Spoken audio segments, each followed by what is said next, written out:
Shit. They said you should go into medicine, but you had other ideas. Monte Carlo. Your car is the strikingly new 1981 Monte Carlo with economical V6 power, low, lean, sculpted to cheat the wind, and you'll choose it because you're proud of who you are. And Monte Carlo. 1981 Monte Carlo, a matter of personal pride from Chevrolet.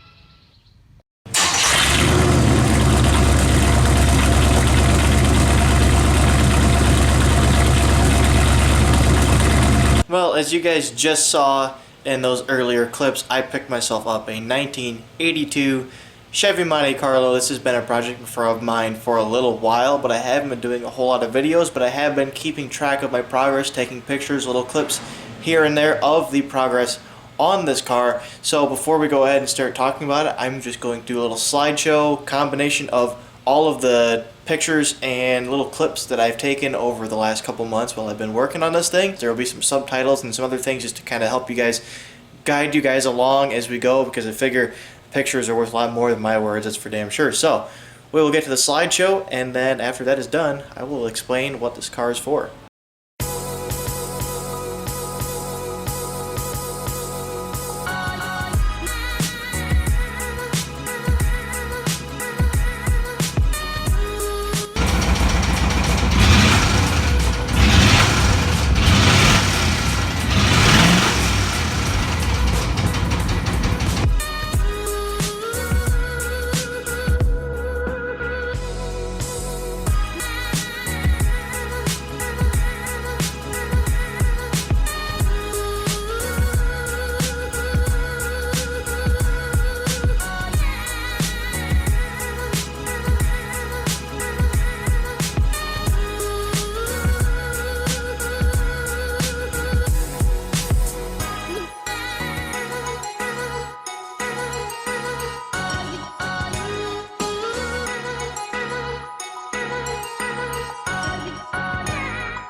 Alright, so now that you guys have seen sort of the last couple months progress on this car, I'll go ahead and explain what this car's purpose is and why I got it.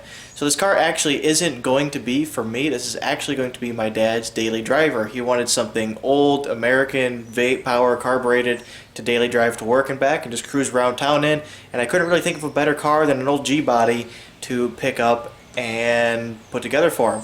The budget was very tight, so I picked up a car with blown engine and various other issues, most of which have been solved at this point, and this car is almost ready to be on the road and daily driven just like it was back in 1982. So I'm going to go around the car and show you guys some of the little things that are left to do, but before I do that, I'll just kind of re-explain the stuff that you guys saw in the slideshow real quick. So primarily the two biggest issues this car had, aside from just the fact that it sat for a long time, was the engine had been ran out of oil, had severe rod knock. The thing was just trash. So needed a new motor, which I got, picked one up, went through the whole thing. You guys saw all the pictures and stuff. I went through the heads, did every gasket on this thing, got it all put back together, put it in the car, did a bunch of wiring work. I've redone fuel lines, got a new gas tank in here as well. Everything's running and driving pretty well. There's just a little tweaks that this thing needs, which I will talk about right now that I've kind of given you the very quick summary of what you saw in the slideshow. So let's just walk around the car. I'll show you guys a couple things that it needs done and maybe just kind of give you guys a little bit of a more in-depth look at the car. So as I said, this is a 1982 Chevy Monte Carlo. Two-door, kind of a desirable car, but this one in particular isn't the most valuable thing in the world, really. It's pretty rusty. It's been sitting around for a very long time. I'd say at least, a good third of its life, at least, it has been sitting in somebody's yard or a field. I bought this car from my friend's dad, who bought it thinking it would be, a cheap daily driver. He bought it from his old boss, and shortly after buying it, he found out the thing had a giant hole in the oil pan, and it ran out on him, and that was how the engine ended up disintegrating. And then he also found out there was a rust hole in the gas tank, and there was just a whole bunch of other issues, mainly related to poor mechanic work, other than the car's own fault. But that's just kind of how it goes, especially with something that is as old as this car is. We've got the new 305 cubic inch V8. This is not 350 that everybody wants, but this thing is more than enough. It makes all the right sounds. It's got plenty of torque. It picks up pretty good. I've actually been pretty impressed by the amount of power that this thing does have. Car is currently straight pipe. It's not going to be like that forever. We're going to be putting a muffler and a full exhaust exiting out the passenger side like it's supposed to. We're just going to be putting a stock 2-inch exhaust, stock sound effects muffler from Walker, and just make it nice, quiet. It'll still have a little bit of a rumble, but we don't want it to be like it is right now. It's way too much. This car has 14-inch Steelies on it right now. These wheels belong to a G-body, but they don't belong to this car. This car is supposed to have tires that are about an inch taller on it. And we're going to be getting some S10 wheels, I think, just some 5-spoke alloys for it. Try to find a set at a junkyard with some good tires. Stick that on here. The frame isn't that bad on this car. It just needs frame tails. They're the only real rust spots on the frame. But the body, the entire floor pan, as you can see, some of the fenders and the wheel arches and stuff are all rusted out. And there really isn't a portion of the car anywhere that isn't covered in rust. The windshield wiper motor also is bad, and it's just going to be a lot easier to get to it without the hood up here. I've cut the little spring things off of the hinges because they were all ruined and don't work, so I'm just going to put a prop rod from a pickup truck on here or something. Previous owners had done brakes, suspension, brake lines, pretty much everything as far as the running gear underneath the car goes is all brand new. Well, you know, it's 4 years old, 4 or 5 years old, but because it's sat, but it has basically no miles on it.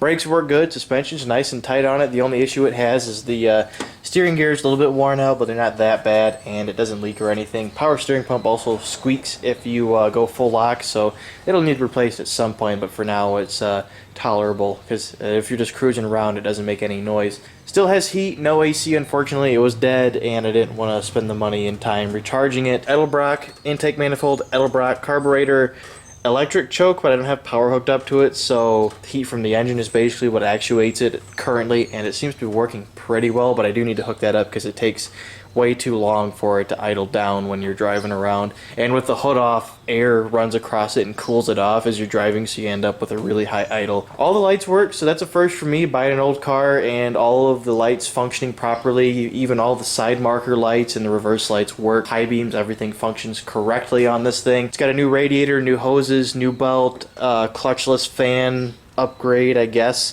Mechanical HDI. So this car is supposed to have the computerized quadrajet setup, so you have a locked ignition that's controlled by the computer and a carburetor that is metered by the computer. And I got rid of course, previous owners got rid of the carburetor, and I got rid of the locked distributor and went with a mechanical / vacuum advanced distributor. Swapped my old cap and stuff from the old distributor onto it, plugged it in, and it all works. So the stock computer does absolutely nothing. This car's supposed to have cruise control, it doesn't work. One of these cables is bad as well, so I'm going to get just a regular single cable to run from the transmission to the speedometer, because for some reason it runs from the transmission to this box and then back to gauge cluster. I don't know why. There's probably some reason why for it, but it's just really annoying, and it also makes it really hard to get the gauge cluster out, which you guys probably noticed is not in there. Fuel lines are braided stainless steel housing. Fuel lines and the transmission cooler lines are the same 3/8-inch stainless steel hose. I want to do this upper section of the hose that runs from the pump to the carburetor, but I didn't have enough. I only had enough to run from the brand new gas tank up here, and then enough to run the transmission cooler lines, because those were the worst ones. And this one, these two up here, will be really easy to do. EGR / emission stuff is gone. I welded shut all of the holes for like the little oxygen pump that used to be on this motor. It also has a new heater core. These heater hoses were replaced fairly recently. There's a bunch of new hose clamps, battery from the Grand Am actually. And I kind of went through the entire wiring harness, went through a bunch of other stuff, made sure everything was sitting where it should be. I still haven't completely finished. I want to clean this up, and there's a couple other things that I found that I don't need in the harness on the motor that I want to remove. But overall, everything has been gone through, everything's been cleaned out, and it looks pretty damn good up here. None of the factory gauges worked at all, probably because the stock computer was very upset. So I've got the dashboard pulled apart at the moment, as you can see. The only gauge that will work at all factory is the speedometer once I get a new cable, because it actually worked for a little while after we got it. The heat does work, blower motor does work, but it only seems to work on defrost, so I think something is stuck or broken or rotted out inside, but it does work, and it gets this thing plenty warm. Dome light works. Cigarette lighter, I think it does work. No radio in here, but we do have an adapter harness in here, and this thing's already wired for subs, and my dad kind of wants a subwoofer, so we may be putting a subwoofer in the trunk. Well, not something crazy, but maybe one of those Walmart dual 10-inchers or something like that. Back here, we've got all of the trim panels for the front gauge cluster that I have removed, so I'm going to be making a bezel to put aftermarket gauges into this cluster. That way I can retain the factory speedometer but have aftermarket gauges over here, so I've kind of stripped this thing out. I'm going to be cutting it up a little bit more. Also, I wanted to keep the turn signal indicators and a couple of other things that this thing does. For example, the high beam indicator is up here. It's actually this bulb right here. I wanted to keep all that stuff functioning so that it looks stock, looks OEM, and functions like the stock OEM stuff did. That pretty much covers everything inside of the car that needs to be done, and most of the stuff outside. There's a couple other random little things like that mirror. I do have one in the trunk, and there's just other random little stuff. I mean, the car's old, hasn't been really on the road in a long time. There's a lot of little things. So you gotta slam the door. There's a lot of little things that need to be gone through and need to be tweaked, need to be fixed. The rear coil spring mounts on the axle need to be replaced, so I have to cut those off and weld new ones on.